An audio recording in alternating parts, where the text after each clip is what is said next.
sebelum memulai pembelajaran pada pagi hari ini, ada baiknya kita berdoa terlebih dahulu agar pembelajaran kita pada pagi hari ini diberikan kelancaran, diberikan kemudahan. Baiklah, di sini ketua kelasnya siapa? Yang pimpin doa. Baiklah, untuk memulai pembelajaran kita pada hari ini, apabila kita mulai dengan doa, berdoa selesai. Terima kasih. Selanjutnya sebelum memulai pembelajaran, Ibu mulai absen terlebih dahulu ya. Pertama Desti, Hadir. Siska, Hadir, Bu. Putri ya, Wenti, Hadir, Bu. alhamdulillah hadir semua ya. Baiklah, Ibu ingin menanyakan terlebih dahulu terkait materi minggu lalu. Sebelum masuk ke materi minggu ini, Ibu ingin menanyakan terlebih dahulu materi minggu lalu. Ada yang tahu kemarin minggu lalu membahas tentang apa? Saya, Bu. Ya, Siska. Tayamum. Ya, jadi minggu lalu kita sudah membahas tentang tayamum. Sekarang kita melanjutkan pembahasan minggu lalu masih tentang toharoh ya, seputar toharoh bersuci. Jadi yang kedua itu wudhu, terkait dengan wudhu. Jadi minggu ini kita akan membahas materi tentang wudhu. Nah, sebelum masuk ke materi, Ibu akan menyampaikan terlebih dahulu tujuan pembelajaran kita pada pagi hari ini apa. Jadi yang pertama itu, tujuan itu meyakini pentingnya berwudhu. Dan yang kedua itu menjadi teladan sikap tanggung jawab untuk senantiasa menjaga kebersihan dan kesucian diri dengan cara berwudhu. Dan yang ketiga, memelihara sikap peduli terhadap siswa dengan cara menjaga kebersihan dan kesucian diri dalam kehidupan sehari-hari. Selanjutnya, Ibu langsung mulai masuk ke dalam materi ya. Jadi di sini Ibu akan menjelaskan materi tentang wudhu. Yang meliputi sebabnya itu ada yang pertama terkait definisi atau pengertian dari wudhu. Yang kedua ada syarat-syarat wudhu. Dan yang ketiga rukun wudhu. Dan yang keempat sunnah wudhu. Terakhir adalah hal-hal yang membatalkan wudhu. Terkait dengan pengertian wudhu, wudhu itu secara bahasa adalah sebutan suatu perkara yang mencakup fardu dan sunnah. Sedangkan secara istilah adalah wudhu itu membasuh sebagian anggota tubuh dengan niat dan metode tertentu. Nah, terkait dengan syarat-syarat wudhu, jadi wudhu itu mempunyai beberapa syarat. Yang pertama itu beragama Islam, dan yang kedua itu niat. Jadi kita sebelum melakukan wudhu itu kita harus berniat terlebih dahulu. Nah, selanjutnya tamyiz adalah maksudnya apa sih? Kita tuh sudah mampu membedakan antara mana yang baik dan mana yang buruk.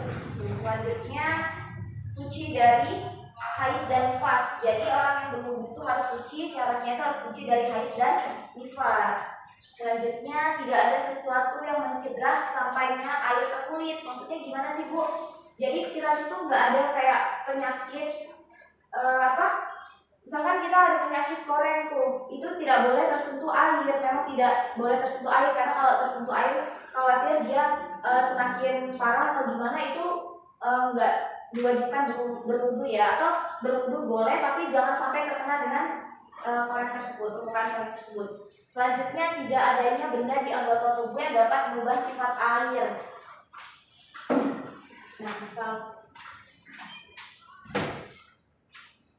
Nah, selanjutnya mengetahui kefarduan wudhu. Jadi kita sebelum berwudhu juga syaratnya itu harus tahu gitu, mana sih yang apa aja sih yang fardunya wudhu itu apa saja gitu. Selanjutnya menggunakan air suci dan mensucikan. Jadi kan tidak semua air itu bisa dipakai untuk berwudhu. Ada air yang suci dan mensucikan, itu yang bisa dipakai dengan wudhu. Ada air yang tidak yang suci tapi tidak mensucikan, dan ada air yang tidak mensucikan. Nah, air itu kan dibagi menjadi 3 macam. Yaitu tadi yang sudah disebutkan. Terus jadi air yang boleh dipakai buat wudhu itu hanya air yang suci dan mensucikan. Contohnya seperti air putih ya, air putih. Terus kalau air kelapa itu nggak boleh dipakai berwudhu. Memang dia secara bentuknya, warnanya itu memang bening gitu ya, tapi itu nggak bisa karena masih mempunyai rasa. Jadi syarat air yang suci dan mensucikan itu tidak berbau, tidak berasa, dan tidak berwarna. Jadi kalau ada salah satu di antara itu berarti airnya tidak bisa digunakan untuk berwudhu. Selanjutnya adalah mengalirkan air ke seluruh anggota anggota wudhu. Jadi nggak boleh ada yang tertinggal ya. Selanjutnya terkait dengan rukun wudhu. Rukun itu sebelum ibu menjelaskan tentang rukun wudhu, menyebutkan rukun wudhu, ibu ini bertanya, rukun itu apa sih? Ada yang tahu di sini rukun itu apa? Bu, Iya, Wendy. jadi rukun itu adalah sesuatu yang wajib dikerjakan dan tidak ditinggalkan, maka akan membatalkan sesuatu ibadah itu. Ya, misalkan kita contohkan ke wudhu. Tidak hanya wudhu sebenarnya yang punya rukun, tayamum juga punya rukun, terus mandi juga punya rukun-rukunnya. Jadi di sini membahas tentang wudhu, maka rukun-rukun wudhu jadi segala sesuatu yang harus ada atau tidak boleh tertinggal ketika melakukan wudhu tersebut. Apa saja sih rukun-rukunnya? Jadi ada beberapa rukun ya. Yang pertama itu niat. Jadi niat itu merupakan salah satu rukunnya wudhu. Jadi harus ada. Niat kita berwudhu untuk apa sih? Bukan. Jadi yang kedua membasuh wajah. Membasuh wajah itu merupakan rukun wudhu, bukan sunnahnya wudhu. Yang ketiga membasuh kedua tangan sampai ke siku-siku. Dan yang keempat mengusap sebagian kulit atau kulit rambut ya, kepala, kulit rambut. Yang selanjutnya membasuh kedua telapak kaki sampai dengan mata kaki. Yang terakhir adalah tertib. Jadi bisa dikatakan kalau misalkan rukunnya tidak terpenuhi, maka wudhunya itu tidak sah atau batal. Selanjutnya sunah-sunah wudhu. Sunah-sunah wudhu ini tidak wajib dikerjakan, namun bila dikerjakan malah lebih menambah pahala ya. Salah satunya pertama itu membaca basmalah di awal wudhu. Selain membaca niat, basmalah itu menjadi sunnah ketika wudhu ya. Jadi basmalah dulu baru membaca niat wudhu. Selanjutnya membasuh kedua telapak tangan sebelum memasuki ke dalam wadah yang memuat air. Nah, selanjutnya bersiwak. Jadi siwak itu salah satu sunnah wudhu.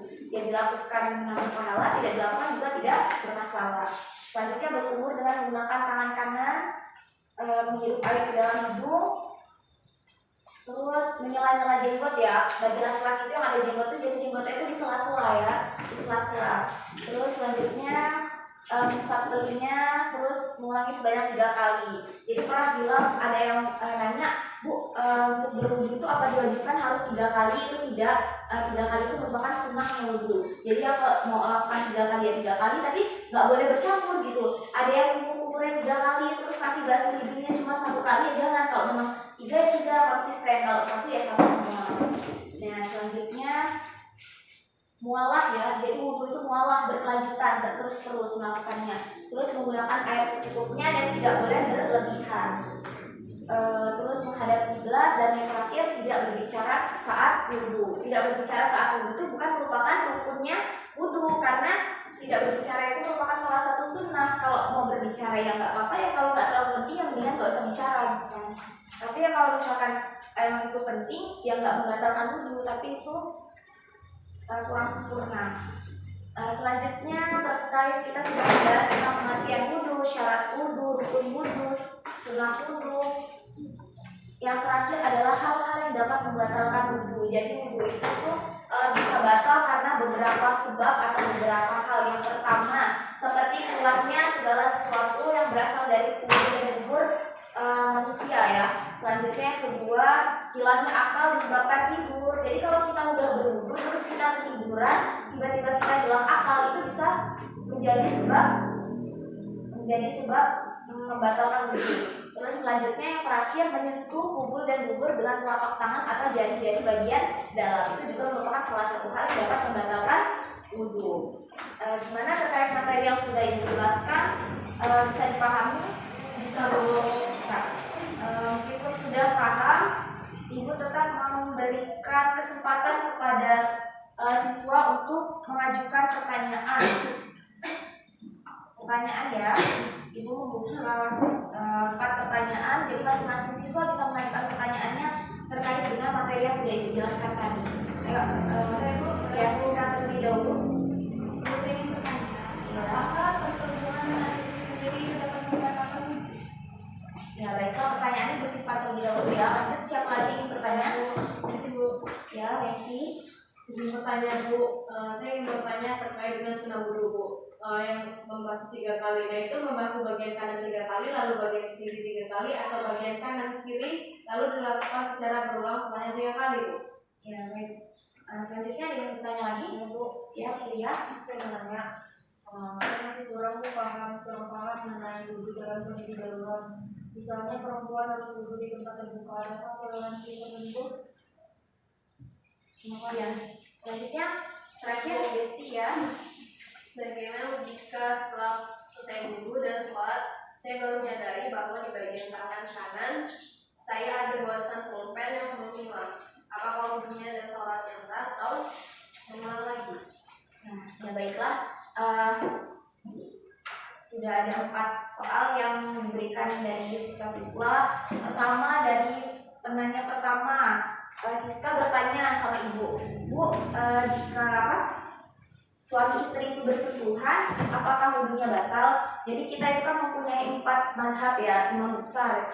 Ada Imam Hambali, Hanafi, Syafi'i, dan Imam Maliki. Nah, untuk mayoritas masyarakat Indonesia ini menggunakan mazhab Imam Syafi'i. Jadi kalau Imam Syafi'i itu berpendapat bahwa suami istri walaupun sudah menikah terus bersentuhan, itu wudhunya tetap batal. Namun banyak sekali pendapat di kalangan imam-imam lainnya, tapi kalau mayoritas kita mengikuti Imam Syafi'i itu wudhunya batal, maka harus wudhu ulang. Selanjutnya pertanyaan dari Wenti bertanya, jadi sunnah wudhu itu, Wenti bertanya terkait dengan sunnah wudhu membasuh 3 kali. Ya, tadi Ibu sudah jelaskan bahwa sunnah wudhu adalah membasuh 3 kali. Membasuh 3 kali merupakan sunnahnya wudhu, bukan rukunnya wudhu. Nah, itu membasuhnya gimana sih Bu? 3 kali di kanan dulu, terus di kiri, atau kanan dulu dilangsungkan kiri, kanan kiri, kanan kiri. Jadi kalau untuk membasuh 3 kali itu membasuhnya itu sebenarnya itu 3 kali kanan dan 3 kali kiri dulu. Namun untuk bagian telinga itu disunahkan kanan kiri itu secara bersamaan gitu, enggak kanan 3 kiri 3 enggak, tapi untuk khusus di bagian telinga itu kanan kiri dilakukan secara bersamaan. Tapi boleh juga bagian kanan dulu kiri dulu, tapi itu sunnahnya yang bersamaan. Nah, mungkin cukup itu. Untuk pertanyaan dari Desti bertanya bagaimana jika setelah selesai wudhu dan sholat kita baru menyadari bahwa di tangan kanan kita ini ada goresan pulpen. Jadi menurut Ibu, goresan pulpen itu bukan salah satu hal yang dapat menghalangi air itu masuk ke dalam kulit gitu, terkecuali catnya itu kan teksturnya lengket-lengket ya, itu salah satu benda atau hal yang dapat menghalangi air masuk ke dalam kulit. Jadi kalau untuk hanya goresan pulpen, apalagi itu kita posisinya nggak tahu ya, itu nggak apa-apa, tidak membatalkan wudhu dan sholatnya juga tidak batal. Selanjutnya pertanyaan terakhir dari Putria bertanya, masih kurang paham mengenai wudhu dalam kondisi darurat. Misalnya contohnya untuk perempuan wudhu di tempat terbuka, bagaimana toleransinya? Jadi begini, kondisi darurat itu memang, kalau kondisi darurat itu kan dimana memang tidak ada kondisi lain. Maksudnya nggak ada kalau tidak dengan cara itu ya tidak bisa melaksanakan wudhu gitu. Nah, maka kondisi darurat itu bisa dilakukan, tapi kalau bisa kita tuh punya inisiatif loh. Misalkan kita kan nggak sendiri tuh wudhu sama teman-temannya itu kayak ikutin kita loh, kelilingin kita supaya kita nggak dilihat sama yang bukan mahramnya. Mungkin cukup itu ya pertanyaan yang dapat Ibu sampaikan, dan pembelajaran hari ini Ibu cukupkan sampai di sini. Selanjutnya untuk minggu depan, Ibu meminta kalian untuk praktik berwudu sesuai dengan sunnah yang diajarkan oleh Rasulullah SAW. Jadi masing-masing siswa diminta besok praktik maju satu-satu. Untuk PR di rumah tidak ada, mungkin cuma praktik saja. Mungkin cukup sekian materi yang dapat Ibu sampaikan dan pembelajaran Ibu cukupkan. Lebih dan kurangnya mohon maaf, dan kepada Allah Ibu mohon ampun. Sebelum menutup, Ibu meminta 1 orang untuk pembelajaran pada pagi hari ini. Proklamasi siapa? Baiklah, untuk mengakhiri pembelajaran kita pada hari ini, kami juga mengakhiri dengan doa. Berdoa mulai. Berdoa selesai. Baiklah, saya sudah ya pembelajaran kita pada pagi hari ini. Ucapkan terima kasih atas partisipasi teman-teman yang sudah semangat sekali belajar pada pagi hari ini. Mudah-mudahan seterusnya tetap semangat seperti ini ya. Ibu akhiri dengan doa kifaratul majelis. Subhanakallahumma wa bihamdika asyhadu an la ilaha illa anta astaghfiruka wa atubu ilaik. Assalamualaikum warahmatullahi wabarakatuh. Waalaikumsalam warahmatullahi wabarakatuh.